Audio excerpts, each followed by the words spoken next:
Queridos compañeros, muy buenos días.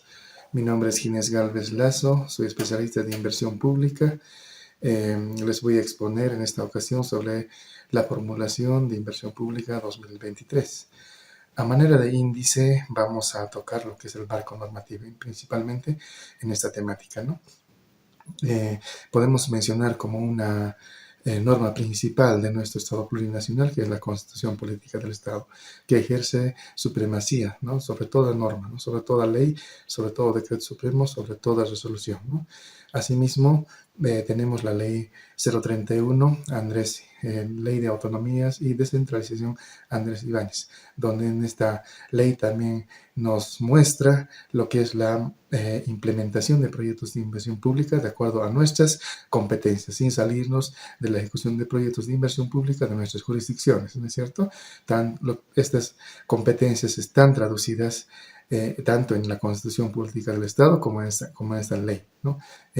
Lo que rige principalmente las competencias, tanto del nivel central, subnacional, indígena, originario y campesino, ¿no? Asimismo, tenemos la ley número 777, que es el Sistema de Planificación Integral del Estado, donde esta ley también nos da lineamientos para planificar, ¿no? Para planificar qué metas, qué objetivos vamos a perseguir durante una gestión fiscal o un periodo de mediano o largo plazo de nuestra entidad. Asimismo, también tenemos la ley 1178, ¿no?, para en el conjunto de la normativa de inversión pública y presupuesto. Esta ley básicamente rige, ¿no?, cómo nosotros nos conducimos a ejecutar los recursos del Estado, ¿no?, de manera más eficiente, responsable y honesta posible para brindarles un mejor servicio a los beneficiarios. También tenemos el Decreto Supremo 29894, que es el decreto de organización del Poder Ejecutivo, donde en esta normativa nos faculta al Ministerio de Planificación del Desarrollo las competencias correspondientes en la temática de inversión pública y planificación. Asimismo, específicamente en un artículo 41 del 12 de mayo de 2015, que es el Reglamento Básico de Preinversión, cómo nace un proyecto y cómo termina un proyecto, ¿no? En esta normativa también vamos a referirnos en las siguientes diapositivas. Bien, también es importante mencionar sobre la planificación, cómo se conduce en nuestras entidades y por ende a nivel de conjunto de nuestro país, ¿no? Principalmente tenemos el Plan General de Desarrollo Económico Social para Vivir Bien, que es el PGDES, ¿no?, que principalmente tiene un enfoque mayor a 25 años, ¿no?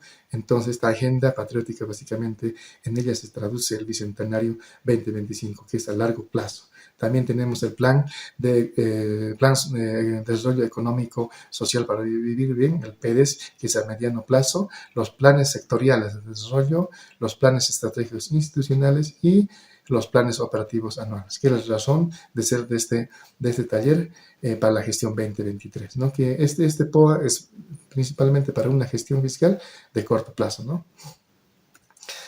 También podemos hacer mención, ¿no?, a la relación que existe entre los planes, entre el nivel central, el nivel departamental y el nivel municipal, ¿no?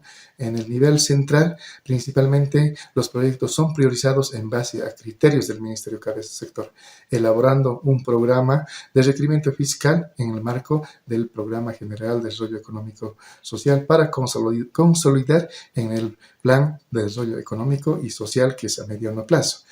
Después tenemos el nivel departamental, cómo se articula, ¿no? Entonces, en el nivel departamental los proyectos son de prioridad para el departamento, que están traducidos en sus PTDIs principalmente en función a su problemática y a la perspectiva que las autoridades deben velar, ¿no?, en concordancia con el PEDES, que está más arriba del nivel departamental. Asimismo, a nivel municipal, ¿no?, para definir, para identificar los proyectos, principalmente se hacen los famosos cumbres, donde las autoridades y los beneficiarios definen sus prioridades, ¿no?, de acuerdo a su problemática, ¿no?, y luego se formalizan en el PTDI también, ¿no?, en un periodo de una gestión fiscal o a mediano plazo hasta 5 años, ¿no? Entonces, bajo esta articulación que existe entre el nivel central, nivel departamental, ¿no? Nivel subnacional, o sea, esto debe ser en cascada, como de arriba abajo o de abajo arriba también. Todos se deben subordinar también, ¿no? Al Plan General de Desarrollo Económico y Social, ¿no? Por todo ello, es importante manifestar que para la implementación de inversión pública es primeramente planificar, ¿no? Planificar estratégicamente qué es lo que vamos a hacer durante una gestión fiscal o durante los siguientes 5 años, ¿no? En esa planificación se van a traducir las necesidades y esas necesidades se tienen que atender. ¿A través de qué? A través de proyectos, y estos proyectos deben contar con un financiamiento asegurado, ¿no? Asimismo, en esta ley 777 existen 3 subsistemas, ¿no? Principalmente tenemos el sistema de planificación, el subsistema de inversión pública y financiamiento externo, y el subsistema de seguimiento y evaluación integral de planes, ¿no? En estos 3 componentes que tiene el SPIE, entonces el trabajo es armónico, ¿no? La correlación es armónica, donde la planificación e inversión pública, ¿no?, van de la mano, ¿no? Y existe un subsistema de seguimiento y evaluación para en lo futuro evaluar, ¿no?, cómo estamos marchando en inversión pública y planificación. Bien, también en esta ocasión ahora vamos a ingresar a lo que es inversión pública y financiamiento, ¿no? Como saben, ¿qué es inversión pública? Existe bastante literatura, ¿no? En esta era de la tecnología podemos entrar al Google, famoso Google, donde encontramos infinidad de conceptos de inversión pública de diferentes autores, ¿no? Y nosotros encontramos este concepto en el Sistema Nacional de Inversión Pública, que está en el artículo 8, ¿no? Y menciona claramente el artículo 8 del SNIP, que la inversión pública es todo gasto de recursos de origen público destinado a incrementar, mejorar o reponer las existencias del capital físico de dominio público y o de capital humano, ¿no?, con el objeto de ampliar la capacidad del país para la prestación de servicios o la producción de bienes. Entonces, esta inversión pública, ¿dónde se ejecuta? Se ejecuta en predios públicos con recursos públicos, ¿no? ¿En qué sectores? En diferentes sectores, ¿no? Principalmente en sector educación, en sector salud, en sector infraestructura, en sector caminos, en sector productivo, en todo ello, ¿no? Asimismo mencionamos qué es el presupuesto de inversión pública, ¿no? Mencionamos que el presupuesto de inversión pública es un conjunto de recursos asignados para la realización de los proyectos de inversión pública, ¿no? Solo forman parte del presupuesto de inversión pública los proyectos de programa de inversión pública que cuenten con financiamiento asegurado. Como en segunda instancia, vamos a ingresar a lo que es proyectos de inversión pública. Habíamos mencionado en la primera diapositiva el conjunto de normativas que regulan la inversión pública, ¿no? Y vamos a entrar al reglamento básico de preinversión, ¿no?, que ha sido aprobado con resolución ministerial número 512, ¿no? En esta resolución básicamente ya menciona cuál es el ciclo de proyectos de inversión pública, ¿no? En primera instancia vamos a ingresar lo que es el informe técnico de condiciones previas, ¿no?, que es previo al estudio de preinversión de un proyecto, ¿no?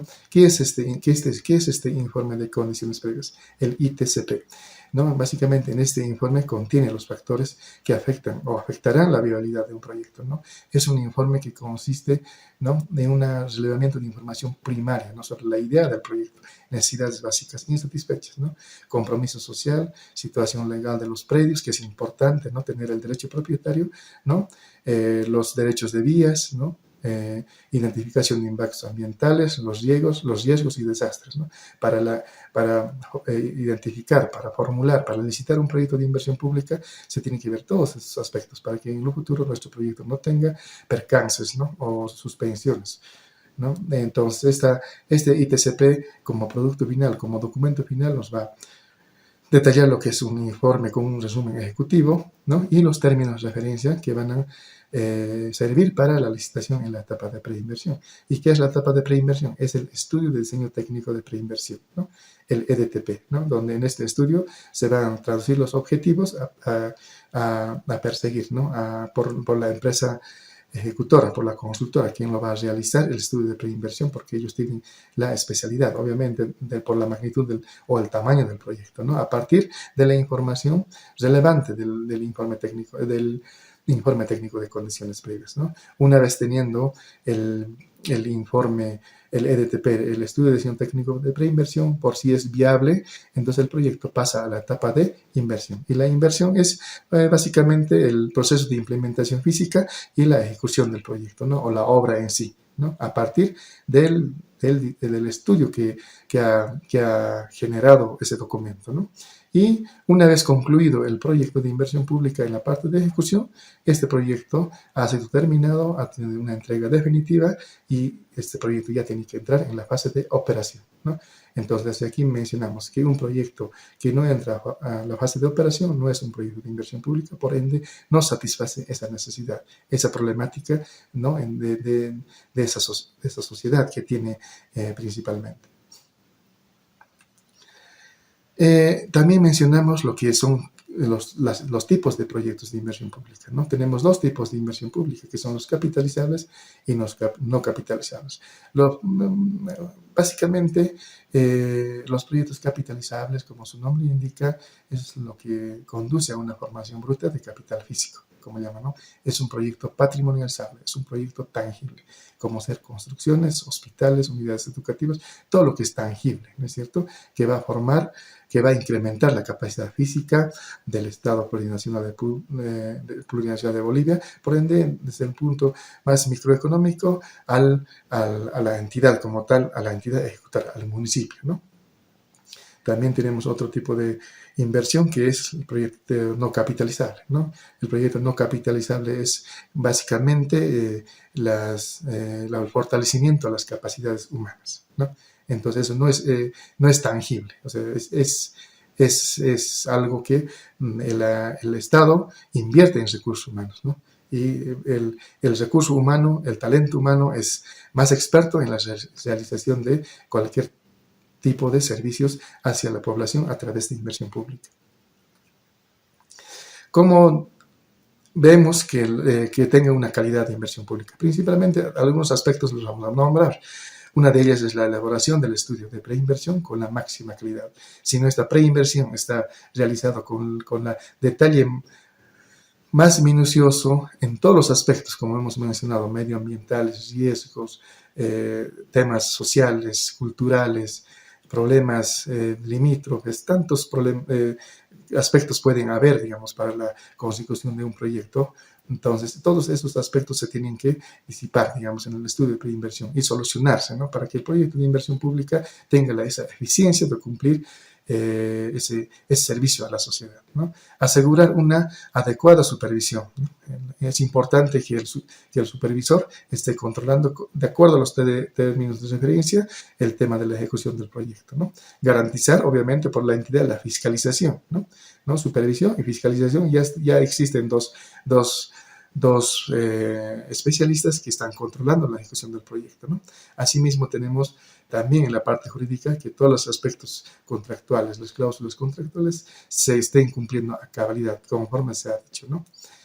También es importante también que todo ello registrar oportunamente, ¿no? La calidad de información en el sistema de información sobre inversiones, en el SISIN, ¿no? Realizar el cierre oportuno. Una vez concluido el proyecto en la fase de ejecución y que este entre en operación, el proyecto se tiene que cerrar, ¿no? Obviamente con los informes técnicos, financieros, legales y el dictamen de cierre del proyecto, cosa que este proyecto ya sea archivado en el sistema y que no perjudique, digamos, el tema del registro o el estado de situación en el futuro, ¿no? Y necesariamente tomando en cuenta que este proyecto ya está en la fase de operación.